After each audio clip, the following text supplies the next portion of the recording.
Hi, today I got a really cool thing for you.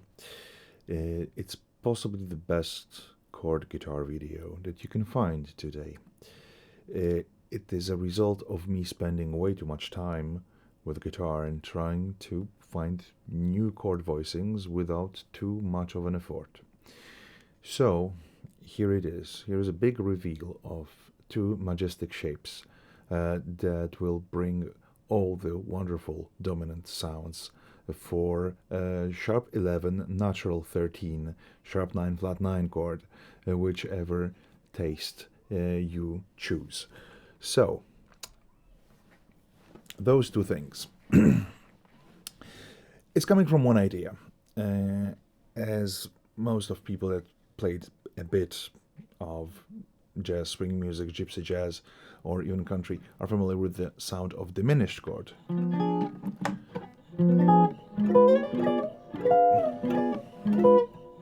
It has this unique feature that it inverts onto itself, maintaining exactly the same notes, keeping the same shape, because it's made of minor thirds.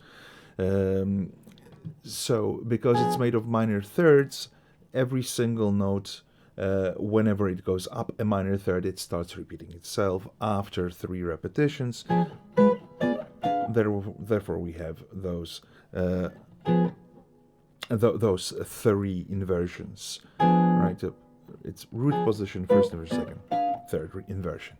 And I was thinking, if I can find some lazy shapes that will sound way more interesting than that, because this sound gets old really quickly when you overuse it. So I came up with something like this by just trying to find sounds that make sense but also feel right in the fingers, that we don't have to apply too much thinking, because of course we all want to minimize energy that we use to make music, and thinking, which in my case is never never a great thing to use too much thinking. Anyway, let's imagine we have some sort of G7 dominant thing that comes with some nice flavored notes. Flat 9, sharp 11, sharp 9.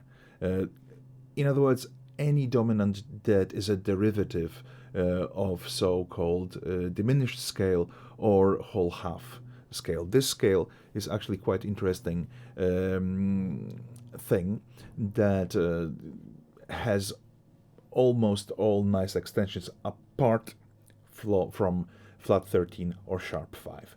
So it has flat 9, sharp 9, sharp 11.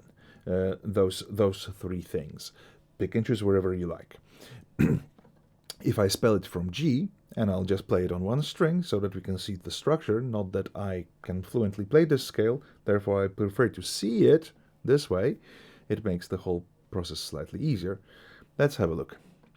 Root, flat 9, sharp 9, major third, sharp 11, natural 5, natural 13, 7th, and root. So we have this little shape, half whole, half whole, half whole, half and whole.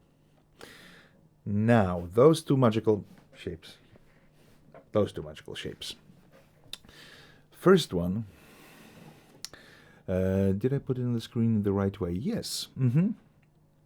Okay, it looks like a major triad,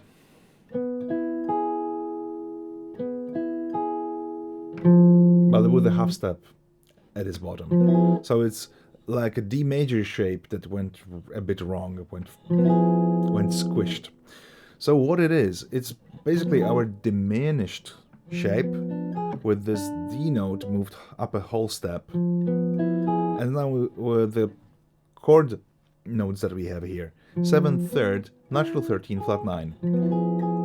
And guess what?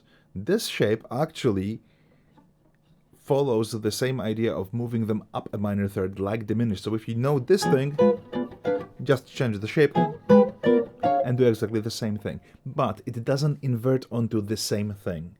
It inverts onto different tensions, different flavor notes of dominant chords that we just discussed that are here, or here. So flat 9, sharp 11, sharp 9, and natural 13. Okay, so first one had 7 third, natural 13, flat 9. This one has flat 9, natural 5, root, and third. This one has third, 7th, sharp 9, and natural 5. So quite interesting mix and match of very neutral notes from the lower structure, just basic triad, and flavor notes. That makes it sound quite open and soaring. And the last one, 5th, flat 9, sharp 11, and 7th.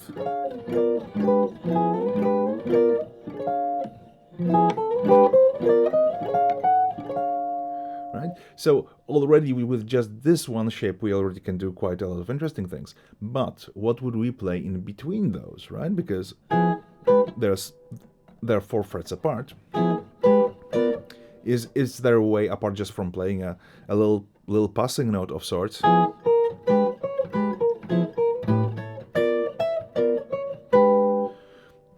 How would we gap those things? And this is where the second shape, this one, comes to play. What I'm having here, I'm gonna play it in open position. So let's imagine that I have a fret in here. This one has, when played from 3rd fret, 7th, flat 9, 3rd, and root. So if I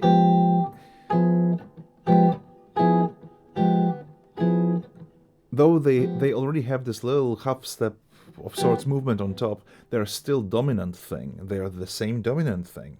Okay, let's try to move them up and down fretboard and in minor thirds and see what results do we get by flipping those chords. These are not inversions. This is a false thing. I was like they pretend to be an inversion because we do exactly the same thing with our hands, which is an advantage of playing guitar and say not something else like piano.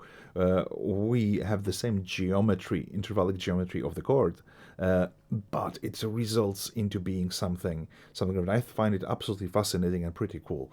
It's a unique guitar thing. Those sounds that we naturally, organically discover coming just from the guitar being a little griddle matrix of notes put in constant intervals. Okay, so now I'm gonna put the same shape. Oh, important thing. Our guideline is gonna be the top note and pinky in this specific fingering. So underneath those shapes, I put the notes that we care about. So second shape worked from flat 9, 3rd, 5th, and 7th on whichever string, because obviously it contains all of them at all times. In case of diminished, in case of the shape that I showed with a little modification, basically it will follow top note again, just as we did. But the other shape will follow root, sharp 9, sharp 11, and natural 13. So in case of G, this is the first one. Second will be on sharp 9 or minor 3rd.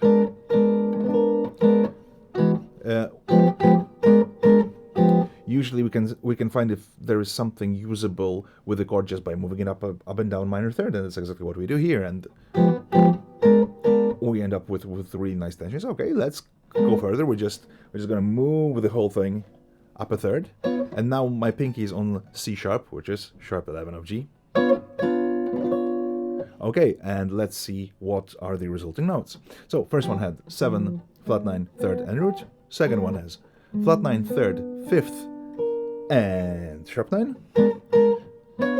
This one has 3rd, 5th, 7, right? Very, very, very docile, lower structure chord tones, and sharp 11 on top. And the last one that I play with 13 on top has 5th, 7, flat 9, and 13. So again, a mix and a match of very conventional sounding lower structure and upper structure stuff. And now let's try to do a little sequence. What we're doing here, it's very foolproof. We'll be just altering those two shapes and moving them in a very simple sequence. So we'll start here with a big shape, half step above, second shape, whole step above, first shape, half step,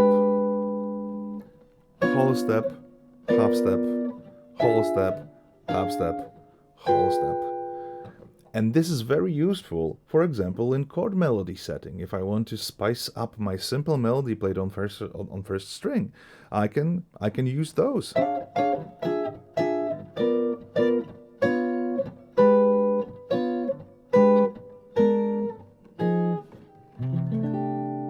And it resolves nicely to C. So, yeah, that's it. That's it. I think it's a pretty cool, simple idea to enhance chord vocabulary and sound like a very sophisticated pro without much of an effort, which is basically what we're aiming for. So this.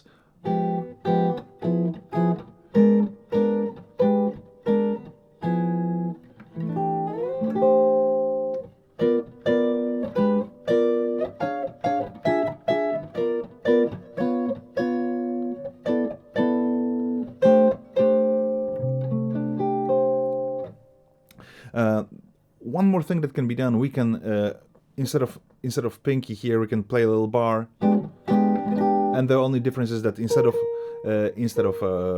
sharp 9 in top voice, we get root this at this point. So also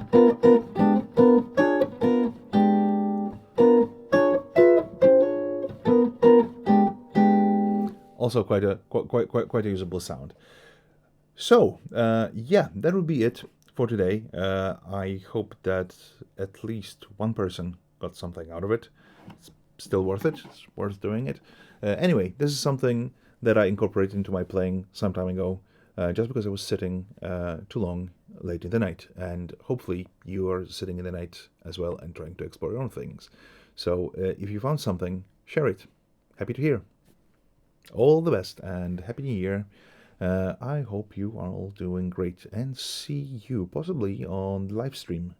I do them a couple times a week, usually very, very late at night here in United Kingdom. If we can catch ourselves at this point, I'll be really glad. If you'd like to support whatever I'm doing, PayPal links are in the description.